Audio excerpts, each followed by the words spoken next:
നമ്മൾ പണ്ടൊക്കെ ഈ തെക്ക് ഭാഗത്ത് പുളിവൃക്ഷം നട്ടുപിടിപ്പിക്കും. പുളിയെ തട്ടിയിട്ട് വരുന്ന കാറ്റിന് ഓക്സിജൻ കൂടുതലാണ്, പുളിക്കകത്ത് കോപ്പർ കണ്ടൻസ് കൂടുതലാണ്. അങ്ങനെ ഓരോ വൃക്ഷങ്ങളും വെക്കുന്നതിന് ഓരോ ദിശകളുണ്ട്. ഇപ്പൊ എലഞ്ഞി വൃക്ഷം, നമുക്കിപ്പം പല വീടുകളിൽ സർപ്പക്ക ഉണ്ടായിരുന്നു പണ്ട്. ഇപ്പം ധാരാളം ആൾക്കാരാണ് പാമ്പ് കടിയേറ്റ് മരിച്ചു, അങ്ങനെ അല്ലെ പാമ്പ് കടിക്കുന്നു. എന്തുകൊണ്ടാണ്? ഒരു ജീവനുള്ള വീടുകൾ ഉണ്ട്, ജീവനില്ലാത്ത വീടുകളും ഉണ്ട്.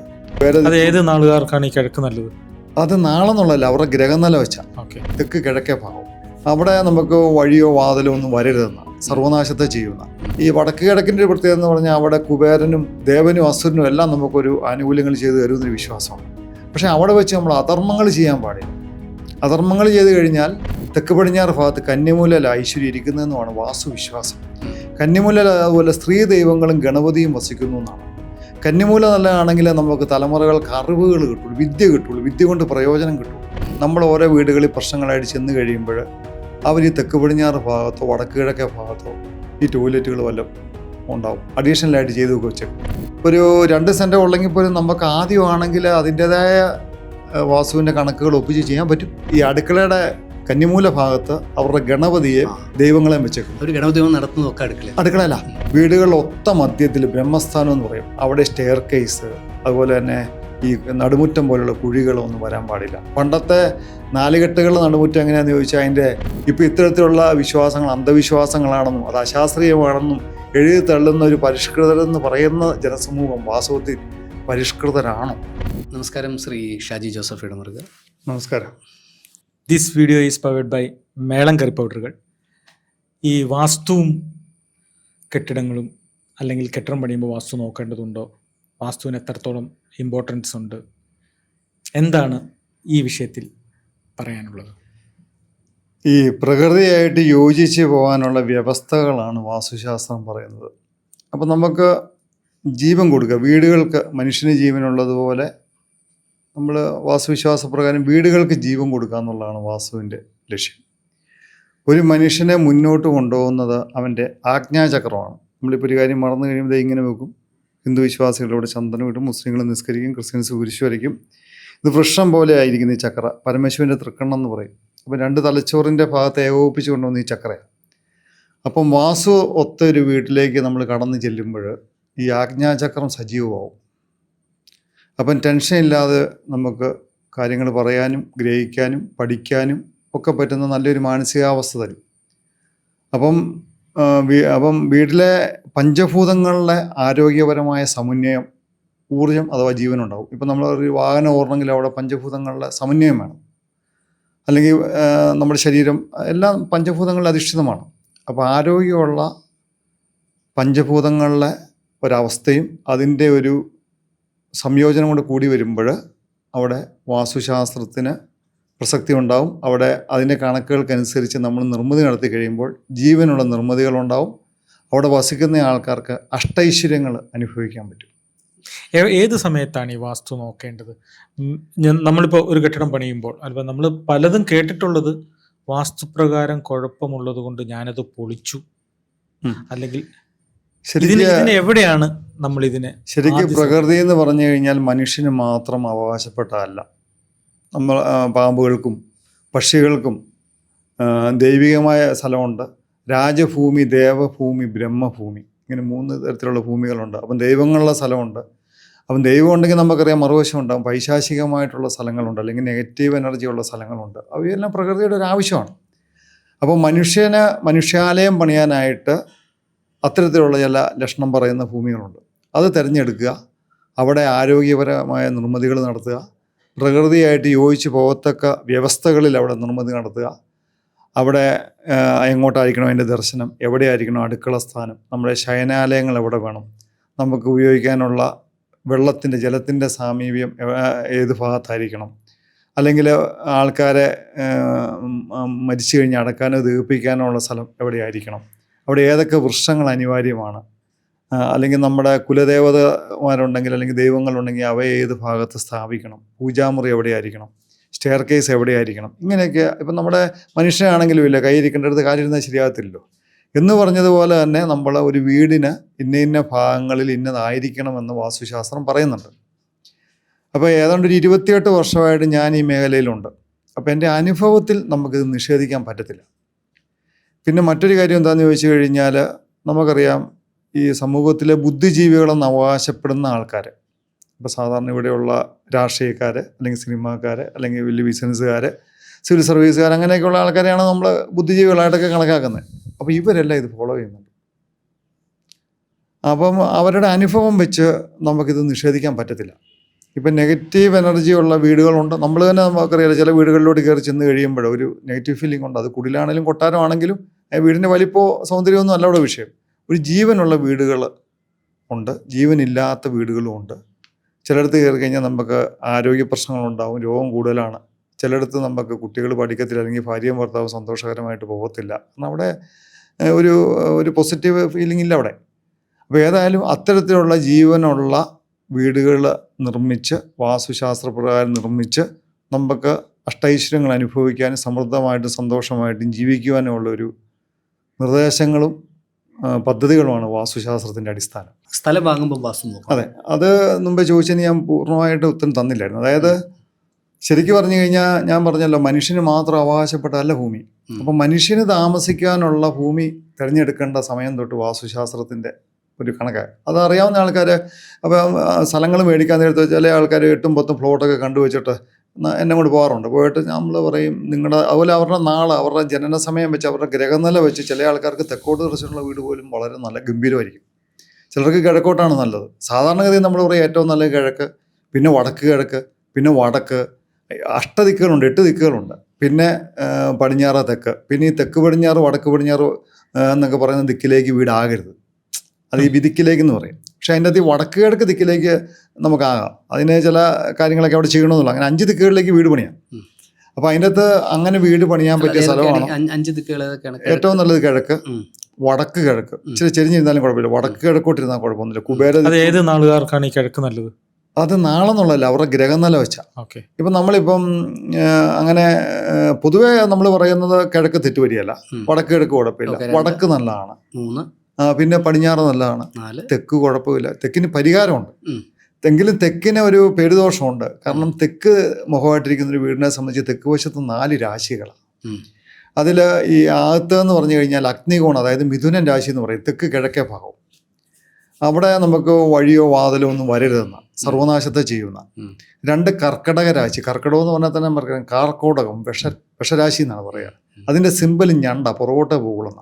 പഴയ കാലത്ത് ആൾക്കാരെ അടക്കാനും തീർപ്പിക്കാനും ഒക്കെ തെക്കോട്ട് എടുക്കുക എന്ന് പറയുന്നത് പഴയ വീടുകളിലൊക്കെ കർക്കടകൻ രാശിയെ കൊണ്ടാണ് ആൾക്കാരെ അടക്കുകയും തീർപ്പിക്കുകയൊക്കെ ചെയ്യുന്നത്. അതുപോലെ തന്നെ പിതൃക്കൾക്കൊക്കെ വേണ്ടി ചില വീടുകളിലൊക്കെ ഈ ക്ഷേത്രങ്ങൾ പോലെയൊക്കെ ചെറിയ സംഭവങ്ങളൊക്കെ ചെയ്യുമല്ലോ, അതെല്ലാം ഈ തെക്കേ രാശിയിലാണ് ചെയ്യുന്നത്. തെക്കയിലെ ഈ കർക്കിടക രാശിയിലാണ് ചെയ്യുന്നത്. അത് കഴിഞ്ഞ് സിംഹരാശി അഥവാ ചിങ്ങരാശി, അവിടെ നമുക്ക് വഴിയും വാതിലും ഒക്കെ ആകാം. അത് തെക്കിനെ 4 തിരിച്ചിട്ട് 3ാമത്തെ ഭാവം. പിന്നെ 4ാമത്തെ ഭാവം എന്നുള്ള തെക്ക് പടിഞ്ഞാറ്, അത് കന്നിമൂല എന്ന് പറയും. അവിടെ നമുക്ക് വഴിയോ വാതിലോ ഒന്നും പാടില്ല. അപ്പം തെക്ക് ദർശനമുള്ള വീടുകൾ ചെയ്യുമ്പോൾ നമ്മൾ വളരെ ശ്രദ്ധിച്ച് ചെയ്യണം. ഇപ്പോൾ നമ്മൾ കുറച്ച് നാൾ ജീവിതത്തിൽ റിയൽ എസ്റ്റേറ്റൊക്കെ ആയിട്ട് നടന്നൊരു കാലം ഉണ്ടായിരുന്നു. നമ്മളന്ന് ഒരു പക്ഷേ സതീഷിനും അറിയാൻ പറ്റുമായിരിക്കും, നമ്മൾ ഈ വിൽക്കാനിട്ടിരിക്കുന്ന വീടുകളൊക്കെ ചെന്ന് നോക്കുമ്പോൾ ഇതിൻ്റെ എല്ലാം കക്കൂസ് കന്നിമൂലയ്ക്കായിട്ട് കണ്ടിട്ടുണ്ട്. കറക്റ്റാ. നമ്മൾ ആദ്യം ഈ വിൽക്കാൻ വേണ്ടിയിട്ടേക്കുന്ന വീടുകൾ പോയി അത് എന്തെങ്കിലും സാമ്പത്തിക പ്രശ്നം എന്തെങ്കിലും കാര്യമായിട്ടായിരിക്കും. ഞാനിപ്പോൾ ഇപ്പം അന്നൊക്കെ നമ്മൾ തമ്മിൽ പരിചയമൊക്കെ ഉണ്ടായിട്ട് ഈ കന്നിമൂലയെ പറ്റി സംസാരിക്കുകയൊക്കെ ചെയ്യുമ്പോൾ ഞാൻ ആദ്യം പോയി നോക്കുന്നത് ഇതിൽ കന്നിമൂലയ്ക്ക് കക്കൂസ് ഉണ്ടോ. ഇവിടെ എല്ലാം ഉണ്ട് കക്കൂസ് കാണുന്നത്. അതെന്നാ സംഭവം എന്ന് ചോദിച്ചു കഴിഞ്ഞാൽ ഇത് വലിയൊരു എനിക്ക് വളരെ കൗതുകം തോന്നിയിരിക്കുന്ന ഒരു കാര്യമാണ്. കാരണം നമ്മൾ ഓരോ വീടുകളിൽ പ്രശ്നങ്ങളായിട്ട് ചെന്ന് കഴിയുമ്പോൾ അവർ ഈ തെക്ക് പടിഞ്ഞാറ് ഭാഗത്തോ വടക്ക് കിഴക്കേ ഭാഗത്തോ ഈ ടോയ്ലറ്റുകൾ വല്ലതും ഉണ്ടാവും, അഡീഷണലായിട്ട് ചെയ്ത് വെച്ചേക്കും. വടക്ക് കിഴക്കും പാടില്ല. വടക്ക് കിഴക്കെന്ന് പറഞ്ഞാൽ ഈ പണ്ടത്തെ കാലത്ത് നമുക്ക് ഈ വടക്ക് കിഴക്കേ ഭാഗത്താണ് കിണറിൻ്റെ സ്ഥാനം. ഗോവിന്ദൻകുട്ടിയുടെ വീട്ടിൽ ഞാൻ വരുന്ന സമയത്ത് അവിടെ ഈ കിണറിനോടനുബന്ധിച്ചൊരു കുളിവരയാതാണ്. ഞാനത് പൊളിപ്പിച്ച് കളഞ്ഞു. കാരണം പഴയ കാലത്ത് കിണർ അടുത്തുള്ളതുകൊണ്ട് എളുപ്പത്തിൽ വെള്ളം കോരി അങ്ങോട്ട് കുളിക്കാൻ വേണ്ടി അവരോട് ഈ അതുണ്ടാക്കും. പക്ഷേ ശരിക്കും പറഞ്ഞു കഴിഞ്ഞാൽ ഈ ഐശ്വര്യങ്ങൾ വരുന്നത് ഈ വടക്ക് കിഴക്കേ ഭാഗത്തുനിന്നും തെക്ക് പടിഞ്ഞാറ് ഭാഗത്ത് കന്നിമൂലയിൽ ഐശ്വര്യം ഇരിക്കുന്നതെന്നുമാണ് വാസ്തുവിശ്വാസം. കന്നിമൂല അതുപോലെ സ്ത്രീ ദൈവങ്ങളും ഗണപതിയും വസിക്കുന്നു എന്നാണ്. കന്നിമൂല നല്ലതാണെങ്കിൽ നമുക്ക് തലമുറകൾക്ക് അറിവുകൾ കിട്ടുള്ളൂ, വിദ്യ കിട്ടുള്ളൂ, വിദ്യ കൊണ്ട് പ്രയോജനം കിട്ടുള്ളൂ. സ്ത്രീകളുടെ സ്വസ്ഥത എന്ന് പറഞ്ഞാൽ കന്നിമൂലയിൽ അധിഷ്ഠിതമാണ്. സകല സ്ത്രീദൈവങ്ങളും വസിക്കുന്നത് അവിടെയാണെന്നാണ് സങ്കല്പം. കന്നിമൂലയിലെ റൂം എന്ന് പറഞ്ഞാൽ വേറൊരു കാര്യം, കേരളത്തിൽ കിട്ടുന്ന തെക്ക് പടിഞ്ഞാറൻ കാറ്റായതുകൊണ്ട് ഏറ്റവും ആരോഗ്യകരമായ ഒരു റൂം കൂടിയാണ്. ശയനാലയങ്ങൾക്കൊക്കെ ഏറ്റവും നല്ല സ്ഥലമാണ്, പഠിക്കാനും പ്രാർത്ഥിക്കാനും ഒക്കെ നല്ല സ്ഥലമാണ്. അപ്പോൾ അങ്ങനെയുള്ളൊരു വിശുദ്ധമായ സ്ഥലം അല്ലെങ്കിൽ ഏറ്റവും കൂടുതൽ എനർജി വരുന്ന ഒരു സ്ഥലത്താണ് നമ്മൾ ഈ ടോയ്ലറ്റും കാര്യങ്ങളൊക്കെ ചെയ്യുന്നതെങ്കിൽ പൊതുവെ വീട്ടിൽ രോഗവും ദുരിതവും കൂടും. അത് നാച്ചുറൽ, എൻ്റെ പിന്നെ ഒരു സയൻസും ഉണ്ട്. അപ്പം ശരിക്കും പറഞ്ഞു കഴിഞ്ഞാൽ ആൾക്കാർ ഈ പഴയ നല്ലൊരു പ്രൗഢഗംഭീരമായ വീട്ടിൽ പോലും പണ്ടൊക്കെ ഈ വീടിന് പുറത്താണ് ടോയ്ലറ്റുകൾ ചെയ്യുന്നത്, വീടിനകത്ത് അങ്ങനെ ഒരു കൺസെപ്റ്റ് ഇല്ല. പിന്നീട് ഈ ടോയ്ലറ്റൊക്കെ അറ്റാച്ച് ചെയ്ത് വരണം നോക്കുമ്പോൾ ആൾക്കാർ നോക്കുമ്പോൾ ഒരു മൂലഭാഗത്ത് ഒരെണ്ണം ചെയ്ത് വെക്കും. അത് ഈ വടക്ക് കിഴക്കുന്നോ തെക്ക് പടിഞ്ഞാറൊന്നും നോക്കത്തില്ല, അങ്ങ് ചെയ്യുന്ന അബദ്ധം പറ്റി ചെയ്യുന്ന കാര്യങ്ങളാണ്.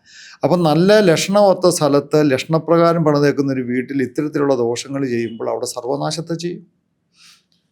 ഈ വാസ്തു വീട് വെച്ച് ആദ്യത്തെ 12 വർഷം ബാധിക്കത്തില്ല എന്ന് പറയുന്നില്ല? ഇല്ല, അങ്ങനെയല്ല. അതായത് കിഴക്ക് അങ്ങനെ ഒരിക്കലും ഇല്ല. നമ്മളിപ്പം പുരവാസ്തുബലി എന്ന് പറയുന്നൊരു ചടങ്ങാണ്. അത് ശരിക്കും പറഞ്ഞാൽ പഞ്ചമധുര വിട്ട പാല് കാച്ചി നമ്മൾ അസുര ഗുരുവായ വാസ്തുപുരുഷനെ തൃപ്തിപ്പെടുത്തും എന്നൊക്കെ ഒരു സങ്കല്പമാണ് അതിനത് പറയുന്നത്. ഏതായാലും ഇങ്ങനെ നമ്മൾ പാല് കാച്ചി ഒരു 6.25 വർഷത്തേക്ക് എന്ന് പറഞ്ഞാൽ ഈ തെക്ക് പടിഞ്ഞാറ് ടോയ്ലറ്റൊക്കെ ഉണ്ട്, അതിന് മുമ്പ് തന്നെ അവരെ ബാധിച്ചിരിക്കും. എങ്കിലും ചെറിയ ചെറിയ ദോഷങ്ങളൊക്കെ ഉണ്ടെങ്കിൽ 6.25 വർഷത്തേക്ക് നമുക്കത് ബാധിക്കത്തില്ല എന്ന് പറയും. ഈ വടക്ക് കിഴക്കോട് ദർശനമുള്ളൊരു വീടാണെങ്കിൽ 12 വർഷത്തേക്ക് നിങ്ങൾക്കൊരു ദോഷം ബാധിക്കത്തില്ല എന്ന് പറയും. വടക്ക് കിഴക്ക് ദർശനം എന്ന് പറയുമ്പോൾ ഇച്ചിരി വിധിക്കിലേക്കാണെങ്കിൽ പോലും അതിനൊരു പ്രാധാന്യം കൂടുതലുണ്ട്. കാരണം അവിടെ നമ്മൾ ഈ വടക്ക് കിഴക്കിൻ്റെ ഒരു പ്രത്യേകത എന്ന് പറഞ്ഞാൽ അവിടെ കുബേരനും ഈ ദേവനും അസുരനും എല്ലാം നമുക്കൊരു ആനുകൂല്യങ്ങൾ ചെയ്തു തരുമെന്നൊരു വിശ്വാസമാണ്. പക്ഷേ അവിടെ വെച്ച് നമ്മൾ അധർമ്മങ്ങൾ ചെയ്യാൻ പാടില്ല. അധർമ്മങ്ങൾ ചെയ്ത് കഴിഞ്ഞാൽ നമുക്ക് തിരിച്ചു കിട്ടും. അപ്പം സത്യസന്ധരായിട്ട് ജീവിക്കുന്ന പല ആൾക്കാരെ സംബന്ധിച്ചും അത് ഗുണകരമാണ്. ഇപ്പോൾ ഈ ഇൻ്റർവ്യൂ കേട്ടുകൊണ്ടിരിക്കുന്ന പലരും ഒരു പക്ഷേ ഇപ്പോൾ എനിക്ക് ചിലപ്പോൾ ചിലർ ഇത് നമ്മളെ പരിഹസിക്കുന്നുണ്ടാവാം, ചിലരിപ്പോൾ ഇതിൻ്റെ താഴെ വന്ന് പുതിയ കാലത്തല്ലേ നീയൊക്കെ ജീവിക്കുന്നതെന്നൊക്കെ ചോദിച്ച് കമൻറ്റുകൾ ഇട്ടിട്ടുണ്ട്. അത് തീർച്ചയായിട്ടും വിമർശനം എത്രമാത്രം ഉണ്ടാകുന്ന അത്രയും വളരും. പിന്നെ പ്രകൃതിയുടെ നിയമം അനുസരിച്ച് എല്ലാ സൈസ് ആൾക്കാരും എല്ലാവിധ ആൾക്കാരും ഉണ്ട്. അപ്പോൾ വിമർശനങ്ങളാണല്ലോ നമ്മളെ വളർത്തുന്നത്. അതെ, അല്ല, അപ്പോൾ ഈ പ്രകൃതിയിലെ ചില സൂക്ഷ്മ ശക്തികളാണല്ലോ ഇതിൻ്റെ എല്ലാം ഒരു ആധാരം എന്ന് പറയാം. ആധാരം എന്ന് പറഞ്ഞാൽ നമ്മൾ വിശ്വസിക്കുന്ന എന്നാൽ കാണപ്പെടാത്ത എന്നാൽ നമുക്ക് അനുഭവിക്കാൻ പറ്റുന്ന, അതായത് ഒരു ദൈവവിശ്വാസിക്ക് ദൈവാനുഭവം ഉണ്ടാവുള്ളൂ. അപ്പോൾ അതൊരു മതത്തിൽ അധിഷ്ഠിതമൊന്നുമല്ല, അത് പ്രാപഞ്ചികമായൊരു ചലന തത്വമാണ്, ഒരു ഊർജ്ജമാണ്. അപ്പോൾ അതിനെ ഉൾക്കൊള്ളാൻ പറ്റും, വിശ്വാസികൾക്ക് പറ്റും. അപ്പോൾ അത്തരത്തിലുള്ള ചില സംഭവങ്ങൾ ഇവിടെ സ്വാധീനിക്കുന്നു എന്നുള്ള യാഥാർത്ഥ്യമാണ്. പക്ഷേ നല്ല ചിന്താതികൾ തരത്തക്ക രീതിയിൽ വാസ്തു ക്രമീകരണം നടത്തിയ ഒരു വീട്ടിലെ നെഗറ്റീവ് എനർജി പൊതുവെ ശല്യം ചെയ്യില്ല. അതായത് ഈ നമ്മൾ ഈ കണക്ക് പ്രകാരവും ഇപ്പം വീടിൻ്റെ ചുറ്റളവായാലും കന്നിമൂലയായാലും മറ്റു കാര്യങ്ങളൊക്കെ ആയാലും ക്രമീകരിച്ചാൽ ഇപ്പോൾ ഉത്തമം, മധ്യമം, അധമം ഇങ്ങനെ 3 ഒരു കണക്കിലാണല്ലോ ഇത് പലപ്പോഴും ചിട്ടപ്പെടുത്തുന്നത്. അപ്പോൾ ഇത് ഉത്തമമായ രീതിയിൽ ക്രമപ്പെടുത്തി കഴിഞ്ഞാൽ പ്രകൃതിയിലെ നമ്മുടെ ശരീരത്തിനും മനസ്സിനും സദ്ഗുണങ്ങൾ ക്രമീകരിക്കപ്പെടുന്ന ശക്തികൾ നമ്മുടെ വീട്ടിലേക്ക് ഏകീകരിക്കപ്പെടും, അല്ലെങ്കിൽ കേന്ദ്രീകരിക്കപ്പെടും എന്നാണ് ഇതിൻ്റെ ഒരു ശാസ്ത്രം, അല്ലേ? അതെ, അതിൻ്റെ ഒരു വിശ്വാസവും ശാസ്ത്രവും അതാണ്. അനുഭവം വന്നാൽ നിഷേധിക്കാൻ പറ്റത്തില്ല. അനുഭവം വരുന്നിടം വരെ നമ്മളെല്ലാം നിഷേധിക്കും. അത് നിഷേധം സ്വാഭാവികം. ആരും അങ്ങനെ ചിന്തിക്കുമല്ലോ. അങ്ങനെ ചിന്തിക്കുന്നതുകൊണ്ടാണല്ലോ പിന്നെ നമുക്കൊരു അനുഭവം വന്നാൽ നമ്മൾ അത് നിഷേധിക്കാൻ ഒരിക്കലും, ഇനി പരസ്യമായിട്ട് പറഞ്ഞാൽ ഉള്ളിൻ്റെ ഉള്ളിൽ അത് നിഷേധിക്കത്തില്ല. ഈ നമ്മുടെ വീട് അതുപോലെ തന്നെ നമ്മൾ പണിയുന്ന സ്ഥലത്തതൊക്കെ ഇപ്പം ഈ ഫ്ലാറ്റുകളുടെ കാര്യത്തിൽ എങ്ങനെയാണ് ഇത് വരുക? ഫ്ലാറ്റുകളാണെങ്കിലും ഇപ്പോൾ ഇവിടെയുള്ള ധാരാളം കമ്പനികൾ, നല്ല നല്ല കമ്പനികളൊക്കെ അവരുടെ ബിസിനസ്സിന് വേണ്ടിയിട്ടാണെങ്കിലും വാസ്തുശാസ്ത്രം പരമാവധി നോക്കാറുണ്ട്. ചില ലിമിറ്റേഷൻസ് ഉണ്ട്. അത് ടോട്ടൽ ബിൽഡിങ്ങിൻ്റെ വാസ്തു നോക്കിയാൽ മതിയോ? അല്ല, ടോട്ടൽ ബിൽഡിങ്ങിൻ്റെ അല്ല, ഓരോ യൂണിറ്റും ഓരോ മനുഷ്യാലയങ്ങളല്ലേ. അപ്പോൾ അതിൻ്റെ തന്നെ നോക്കണം. ഇപ്പം നമുക്കിപ്പോൾ സാധാരണ ഒരു ഫ്ലാറ്റിൽ ഇപ്പോൾ ഒരു 5 റോ അല്ലെ 10 റോ ഉണ്ടെങ്കിൽ 10 സെക്ഷൻ ഉണ്ടെങ്കിൽ അതിൽ ചിലപ്പോൾ ഒരെണ്ണമൊക്കെ ചിലപ്പോൾ അഡ്ജസ്റ്റ് ചെയ്യാൻ പറ്റത്തില്ല, കാരണം കന്നിമൂല വാതിലുമൊക്കെ വന്നെന്നിരിക്കും. എങ്കിലും പരമാവധി നമുക്ക് ആ ഒരു റോയിലുള്ളത് ഇപ്പം വടക്ക് കിഴക്കേ ഭാഗത്ത് വാതിൽ അല്ലെങ്കിൽ കന്നിമൂല ഇത് അല്ലെങ്കിൽ ടോയ്ലറ്റിൻ്റെ ഭാഗത്ത് എന്നൊക്കെ പറഞ്ഞാൽ ആദ്യമാണെങ്കിൽ നമുക്ക് ചെയ്യാൻ പറ്റും. അങ്ങനെ ധാരാളം ഗ്രൂപ്പുകൾ ചെയ്യാറുണ്ട്. ഇവിടെ അറിയപ്പെടുന്ന പല ഗ്രൂപ്പുകളും അത് ചെയ്യാറുണ്ട്. പക്ഷേ എനിക്ക് തോന്നുന്നു അവർക്ക് നല്ലതായിട്ട് തോന്നിയിട്ടുണ്ട്. അത് നമ്മളൊരു പഠന വിഷയമാക്കിയിട്ടുണ്ട്. അപ്പോൾ ഇങ്ങനെയൊക്കെ ഞാനും പല ഗ്രൂപ്പുകളിൽ ചെയ്ത് കൊടുത്തിട്ടുണ്ട്. പക്ഷെ അവരുടെയൊക്കെ ഈ ബിസിനസ് വൻ വിജയമാണ്. അപ്പോൾ അവിടെ താമസിക്കുന്ന ആൾക്കാർക്ക് അതിൻ്റെ ഗുണങ്ങൾ ഉണ്ടായിട്ടുള്ളതുകൊണ്ടായിരിക്കില്ല അവർ പ്രൊമോട്ട് ചെയ്യുമോ അല്ലെങ്കിൽ എങ്ങനെയാണെങ്കിലും അതൊരു വിഷയമാണ്. അപ്പോൾ അത് എനിക്ക് തോന്നുന്നത് ഒരു ഫ്ലാറ്റിനും ഒരു പരിധി നിന്നുകൊണ്ട് ഒരു പരിധി വരെയൊക്കെ പരിഹരിച്ച് കൊണ്ടുപോകാൻ പറ്റും. എനിക്ക് ആകെയുള്ളത് 5 സെൻറ്റ് സ്ഥലമാണ്, അല്ലെങ്കിൽ 3 സെൻറ്റ് സ്ഥലമാണ്, അല്ലെങ്കിൽ 2 സെൻറ്റ് സ്ഥലമാണ്. എനിക്ക് ഈ പറയുന്ന നിയമങ്ങൾ അല്ലെങ്കിൽ ഈ വാസ്തുവുമായി ബന്ധപ്പെട്ട ചുറ്റളവ് തുടങ്ങിയ ഒരു കാര്യവും എനിക്കൊരു പക്ഷേ സംരക്ഷിക്കാൻ പറ്റാത്ത ഒരു സാധാരണക്കാരനായ ഒരു മനുഷ്യനാണ് ഞാനെങ്കിൽ എൻ്റെ വസ്തുവിന് ഇത്തരത്തിലുള്ള പ്രശ്നങ്ങളുണ്ടെങ്കിൽ ഇത് പരിഹരിക്കാൻ എന്താ? അതായത് 1.25 സെൻറ്റിലും വാസ്തു അനുസരിച്ച് ഞാൻ വീട് സാധനം കണ്ടു കൊടുത്തിട്ടുണ്ട്. അതായത് വേറെ ദോഷങ്ങളൊന്നും ഇല്ലാത്തൊരു സ്ഥലമാണെങ്കിൽ, ഉത്തമമായൊരു സ്ഥലമാണെങ്കിൽ, ഇപ്പോൾ ആനയാണെങ്കിലും എറുമ്പാണെങ്കിലും അതിന് ഘടനയുണ്ടല്ലോ എന്ന് പറഞ്ഞതുപോലെ തന്നെ ഒരു 2 സെൻറ്റ് ഉള്ളെങ്കിൽ പോലും നമുക്ക് ആദ്യമാണെങ്കിൽ അതിൻ്റേതായ വാസ്തുവിൻ്റെ കണക്കുകൾ ഒപ്പിച്ച് ചെയ്യാൻ പറ്റും. തീർച്ചയായിട്ടും ചെയ്യാൻ പറ്റും. ഇത് ഓരോ ദേശം ഇപ്പോൾ കേരളം എന്ന് പറയുന്ന നാട്ടിലെ ഈ കണക്ക് തമിഴ്നാട്ടിനും അല്ലെങ്കിൽ ഇന്ത്യ അല്ലെങ്കിൽ സൗത്ത് ഇന്ത്യ, ഇപ്പോൾ ഇസ്രയേൽ, പാലസ്തീൻ പോട്ടെ, മെസപ്പട്ടോമിയ, അമേരിക്ക, ഇവിടെയൊക്കെ ഈ ഒരേ കാര്യങ്ങളാണോ നമ്മൾ കണക്കിൽ? അതായത് ഇവിടെ എല്ലാം ഇപ്പോൾ ചൈനയിൽ ചെന്ന് കഴിഞ്ഞാൽ ചൈനീസ് വാസ്തുശാസ്ത്രമുണ്ട്. അപ്പം സിംഗപ്പൂരിൽ നമ്മൾ ചെന്ന് കഴിഞ്ഞാൽ അവിടെ ഈ ചൈനീസ് വാസ്തുശാസ്ത്രമായ ഫിങ്ഷുയി അപ്രൂവൽ ഉണ്ട്. അത് ബിൽഡിംഗ് ചെയ്യണമെങ്കിൽ അത് അപ്രൂവൽ ആക്കണം. അത് പോയി പഠിച്ചു നോക്കി അറിയാം കൃത്യമായിട്ടുണ്ട്. ചൈനയിൽ അല്ല, സിംഗപ്പൂരിൽ. ചൈനയിൽ അതുണ്ട്. അപ്പം നമുക്ക് ഈ പഴയ സംസ്കാരങ്ങൾ, ഇപ്പോൾ ചൈന സംസ്കാരം, ഈജിപ്ഷ്യൻ സംസ്കാരം, മൊസോപ്പൊട്ടേമിയൻ സംസ്കാരം, അല്ലെങ്കിൽ പേർഷ്യൻ സംസ്കാരം, ഇവിടെയെല്ലാം ഇത്തരത്തിലുള്ള പഠനങ്ങളും നിർമ്മിതികളും ഉണ്ട്. അത് യാതൊരു തർക്കമില്ലാത്ത കാര്യമാണ്. പിന്നെ നമ്മുടെ ഇന്ത്യയിലെ കാര്യം എടുത്ത ഇപ്പം കേരളത്തിൻ്റെതായ ഒരു വാസ്തുശാസ്ത്ര സമ്പ്രദായമല്ല തമിഴ്നാട്ടിൽ. അപ്പോൾ നമ്മൾ കേരളത്തിൽ തെക്ക് പടിഞ്ഞാറ് ഭാഗത്ത് നമ്മുടെ അടുക്കള സ്ഥാനം നമ്മൾ വെക്കത്തില്ല, കന്നിമൂലയ്ക്ക് വെക്കത്തില്ല. തമിഴ്നാട്ടിൽ ചെന്ന് കഴിഞ്ഞാൽ അവിടുത്തെ ഏറ്റവും പ്രൗഢഗംഭീരമായ ബിൽഡിങ്ങുകളാണ് ചെട്ടിനാട് കൊട്ടാരങ്ങൾ. അതറിയാലോ, ചെട്ടിനാട് അത് വളരെ ഫേമസ്. അപ്പോൾ അവിടെ ധാരാളം പഴയ 5000, 10000, 15000 സ്ക്വയർ ഫീറ്റ് ഉള്ള പഴയ സൗധങ്ങളാണ്. അതുകൂടെ ഏതാണ്ട് 1000കണക്കിന് വീടുകൾ ചെട്ടിനാട് ഇപ്പോഴും ഉണ്ട്. പലതും റിസോർട്ടുകളൊക്കെ ആക്കിയിട്ടുണ്ട്. ഈ ചെട്ടിനാട് വിശാലം എന്നൊക്കെ പറഞ്ഞ് നല്ല അടിപൊളി റിസോർട്ടുകളുണ്ട്. അപ്പം ഞാൻ ഈ സിംഗപ്പൂർ പ്രാവശ്യം പോയി കഴിഞ്ഞപ്പം ഇതുപോലെ ഒരു ചെട്ടിനാടുകാരന് ഒരാളെ വീടിങ്ങനെ ചെട്ടിനാടാന്ന് പറഞ്ഞാൽ അദ്ദേഹം കല്യാണം കഴിച്ചിരിക്കുന്നത് തിരുവനന്തപുരത്ത്. അപ്പോൾ അദ്ദേഹത്തിൻ്റെ വീട് ഞാൻ 2 ദിവസം താമസിച്ചു. അപ്പോൾ അങ്ങനെ താമസിച്ച് കഴിഞ്ഞപ്പോഴേക്കും എന്നോട് പറഞ്ഞു, ഞങ്ങൾ തമിഴ്നാട്ടിൽ തെക്ക് പടിഞ്ഞാറ് ഭാഗത്താണ് ഞങ്ങളുടെ അടുക്കളയെന്ന് പറഞ്ഞു. അത് കഴിഞ്ഞപ്പം ഇദ്ദേഹത്തിൻ്റെ വീട്ടിൽ ഞാൻ താമസിച്ചപ്പോഴേ, സിംഗപ്പൂരിൽ താമസിച്ചപ്പോഴേ എനിക്ക് മനസ്സിലായത് ഇവർ പ്യൂർ വെജാണ്. ആഹാരത്തെ അമൃതമായിട്ട് കാണുന്നവർ. ഇവരുടെ വീട്ടിൽ ഫ്രിഡ്ജോ ഓവനോ ഒന്നുമില്ല. അന്നന്ന് വേണ്ടുന്ന ആഹാരം അവർ ആഹാരത്തെ അമൃതമായിട്ട് കണ്ട് വെച്ച് അവർ കഴിക്കുന്നു. മാത്രമല്ല കന്നിമൂലയിലെ ഈ അടുക്കളയുടെ കന്നിമൂല ഭാഗത്ത് അവരുടെ ഗണപതിയെ ദൈവങ്ങളെയും വെച്ചേക്കുന്നു. ഒരു ഗണപതി നടത്തുന്നതൊക്കെ അടുക്കളയല്ല. മൂന്നാമത്തെ ഒരു കാര്യം എന്ന് വെച്ചാൽ അതിനേക്കാളും അവരാണ് ഈ ഗണപതിക്ക് ഉണ്ണിയപ്പം കൊടുക്കുക, ലഡു കൊടുക്കുക എന്നുള്ള സമ്പ്രദായത്തിൻ്റെ ഉപജ്ഞാതാക്കൾ അവരെ അടുക്കളയിൽ ആദ്യം ഉണ്ടാക്കിയിട്ട് ഇത് അവരുടെ ഗണേശൻ പൂജാമുറി, കാരണം ആകാരത്തെ അമൃതമായിട്ട് കിടന്നു. അതിനകത്ത് വേറെ സയൻസ് എന്താണെന്ന് ചോദിച്ചാൽ കേരളത്തിൽ കിട്ടുന്നത് തെക്ക് പടിഞ്ഞാറൻ കാറ്റ് അറബിക്കടലിൽ നിന്ന്, തമിഴ്നാട്ടിൽ കിട്ടുന്ന വടക്ക് കിഴക്കൻ കാറ്റാണ്. അതാണ് ഈ പാലക്കാടിലെ ചൂട് കൂടുതലാന്ന് പറയുന്നത്. കാരണം അവിടെ കിട്ടുന്ന വടക്ക് കിഴക്കൻ കാറ്റ് ഇതിൻ്റെ ബാക്കി പത്രമാണ്. അപ്പോൾ ഇങ്ങനെയുള്ള അപ്പം നമ്മളിപ്പോൾ ഒരു വാസ്തുശാസ്ത്രം ചെയ്യുമ്പോൾ ഓരോ ദേശത്തെ അവസ്ഥകൾ നമ്മൾ പഠിക്കണമെന്ന് നമ്മുടെ വാസ്തുശാസ്ത്ര പുസ്തകങ്ങളിൽ പറയുന്നുണ്ട്.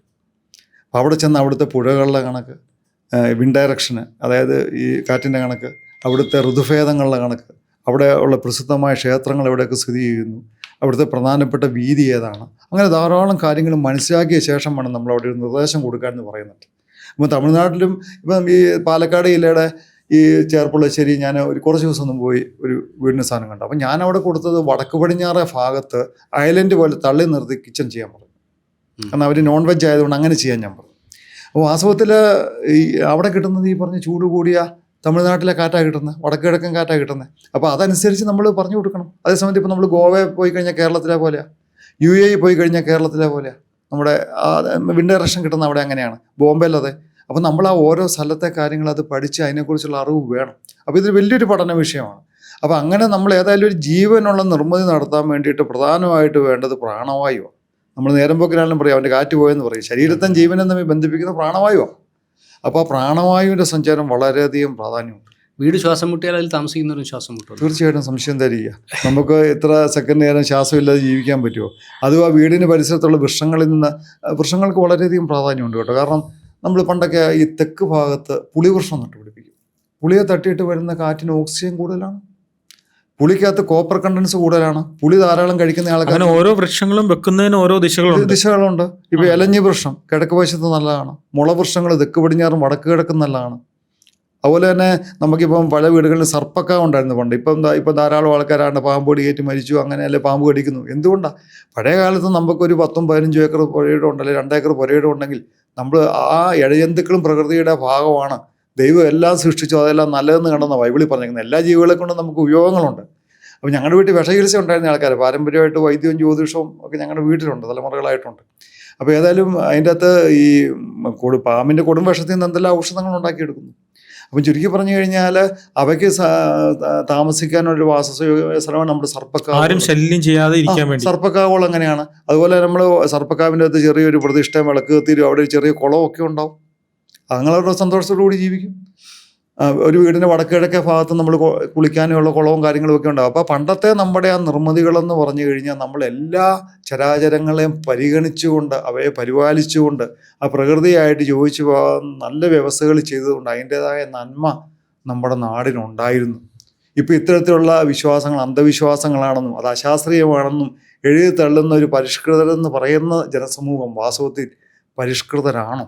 ഇപ്പോൾ നമ്മൾ വീട് ശ്വാസം മുട്ടുന്നതിനെ പറ്റി നമ്മൾ അതെ സംസാരിച്ചു. ഇപ്പം ഞാൻ മനസ്സിലാക്കിയിരിക്കുന്നത് 2 സൂത്രങ്ങളാണ്. ഒന്ന് ബ്രഹ്മസൂത്രവും 2 യമസൂത്രവും അല്ലേ? അതെ. ഈ സൂത്ര തടസ്സം എന്ന് പറയുന്നത് എന്താണ്? ശരിക്കും പറഞ്ഞു കഴിഞ്ഞാൽ ഇപ്പം നമുക്ക് മനുഷ്യന് നവദ്വാരങ്ങളുണ്ട്. അപ്പോൾ അതെല്ലാം ആവശ്യങ്ങളാണ്. ഏതെങ്കിലും ഒന്ന് അടഞ്ഞു പോയി കഴിഞ്ഞാൽ അവൻ്റെ കാര്യം പോക്കാം. ഈ പണ്ടൊക്കെ ഈ മുലക്കണ്ണുകൾ ഉണ്ട്. അപ്പോൾ അത് അവിടെ ഈ പഴയ കാലത്ത് ആൾക്കാർ ചതി ചെയ്യുമായിരുന്നു പറഞ്ഞു. അതായത് നമ്മൾ പറയാമെന്ന് ശരിയാണെന്ന് എനിക്കറിയില്ല. ഒരുപക്ഷെ പറഞ്ഞ ആൾക്കാർ മിസ്യൂസ് ചെയ്യുമെന്ന് എനിക്കറിയില്ല. തെങ്ങി എത്തുമ്പോൾ ഉപയോഗിക്കുന്ന ഒരു പച്ചയുള്ള മണ്ണുണ്ട്, അത് തേച്ച് പിടിപ്പിച്ച് അത് അടഞ്ഞു പോകുന്നതാണ് പറയുന്നത്. അത് അടഞ്ഞു കഴിഞ്ഞാൽ മനുഷ്യന്മാർ വലിയ നാൾ ജീവിച്ചിരിക്കത്തില്ല എന്ന് പറയുന്നത് എന്ന് പറയുന്നു. അപ്പോൾ എന്ന് പറഞ്ഞ പോലെ ഒരു വീടിനാണെങ്കിലും ഇന്ന ഭാഗങ്ങളിൽ നിന്ന് വായുസഞ്ചാരം ഉണ്ടാകാൻ വേണ്ടിയിട്ട് നമ്മൾ സൂത്രതടസ്സങ്ങളിടും. അത് വളരെ പ്രാധാന്യമുണ്ട്. അത് നമുക്ക് ചിലപ്പോൾ ഒരു വാതിലായിട്ടായിരിക്കാം, ചിലപ്പോൾ ഇനി വാതിൽ ഇല്ലാത്തതിൻ്റെ ഭാഗമായിട്ട് നമ്മൾ വാതിലൊക്കെ അടഞ്ഞു കിടക്കുന്ന സമയത്താണേലും ആ പരിപൂർണമായ എനർജി നഷ്ടപ്പെട്ട് അതായത് കുറേയെങ്കിലും വരാൻ വേണ്ടിയിട്ട് ഈ സൂത്രതടസ്സങ്ങൾ നമ്മൾ കിഴക്ക് വശത്ത് പടിഞ്ഞാറോട്ടും വടക്കുന്ന് തെക്കോട്ടും ഒക്കെ ഇടാറുണ്ട്. അപ്പോൾ ചില സ്ഥലത്ത് നമ്മൾ അങ്ങനെ അടയാത്ത തുറന്നിരിക്കുന്ന കിളിവാതിലുകളും കാര്യങ്ങളും ഒക്കെ ഉണ്ട്, നമ്മളത് ഒഴിവാക്കാറുമുണ്ട്. പിന്നെ ഈ സ്ഥലത്തിൻ്റെ ചെരിവ്, ഇപ്പം നമ്മൾ കിഴക്ക് വശത്തേക്ക് താന്നിരിക്കുന്ന ഒരു സ്ഥലം, പടിഞ്ഞാറ് വശം അമിതമായി പൊങ്ങിയിരിക്കുന്ന സ്ഥലം, അപ്പോൾ അങ്ങനെയൊക്കെ വന്നു കഴിയുമ്പം ഇതിന് പ്രസക്തി കുറയും.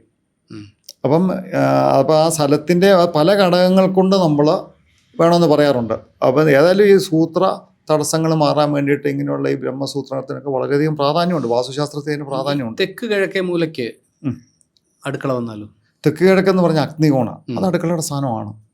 അതായത് ഈ സാധാരണ പറയുന്നത് ഈ ട്രഡീഷണൽ കിച്ചൺ, നമ്മുടെ പഴയ 4 കെട്ടും 8 കെട്ടും പഴയ ഗോവിന്ദൻകുട്ടിയുടെ വീട്ടിൽ വരെ നമ്മൾ നോക്കിക്കഴിഞ്ഞാൽ ശരിക്ക് വടക്ക് കിഴക്കേ ഭാഗത്താണ് അടുക്കള. അത് ഈ പഴയ വെജുകാർ ഉപയോഗിക്കുന്നത്. അന്ന് വെജായിരുന്നു കൂടുതൽ.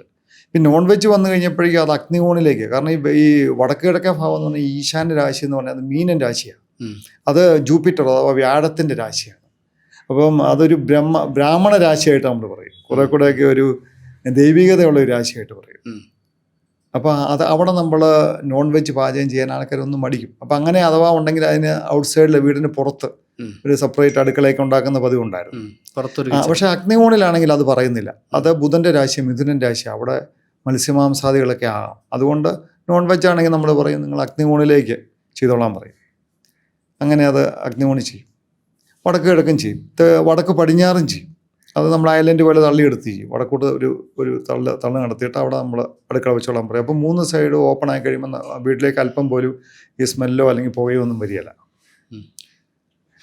ഈ പ്ലാനിങ് ഒക്കെ നോക്കുന്ന സമയത്ത്, പ്ലാൻ ചെയ്യുന്ന സമയത്ത് തന്നെ, പ്ലാൻ വരയ്ക്കുന്ന സമയത്ത് വാസ്തുവൊക്കെ നോക്കി പണിത പല വീടുകളിലും പിന്നീട് വന്ന് ഒരു വാസ്തു വിദഗ്ധൻ വന്ന് നോക്കുമ്പോൾ ചുറ്റളവ് മാറിപ്പോയിട്ടുണ്ട്, അതുകൊണ്ട് നിങ്ങൾ കുറച്ചും കൂടി എക്സ്റ്റൻഷൻ ചെയ്യണം, അങ്ങനെയുള്ള കേസുകളൊക്കെ അവർ പറയുന്നത് മരണച്ചുറ്റ എന്നൊക്കെ പറയും.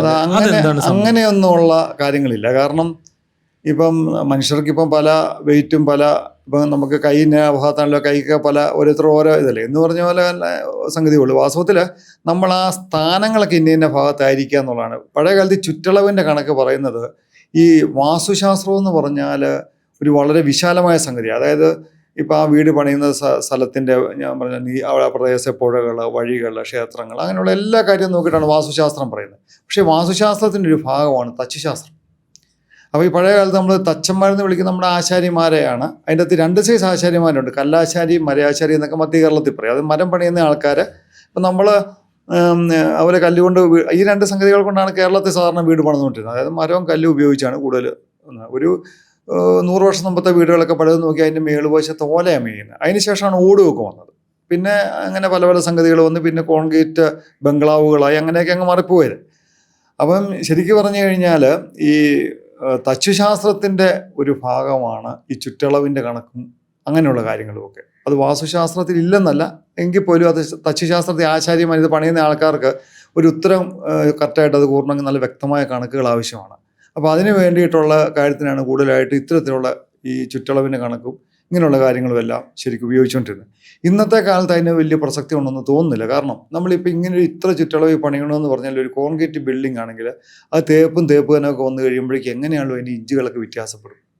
എന്നിട്ട് നമ്മൾ വീട് അങ്ങനെ കണക്കിന് വ്യത്യാസം വന്നാൽ പോലും വീട് കണ്ടം തിരിക്കുക എന്നുള്ളൊരു പരിപാടിയുണ്ട്. അതായത് വീടിന് ചുറ്റുമതിലുണ്ടാക്കുക.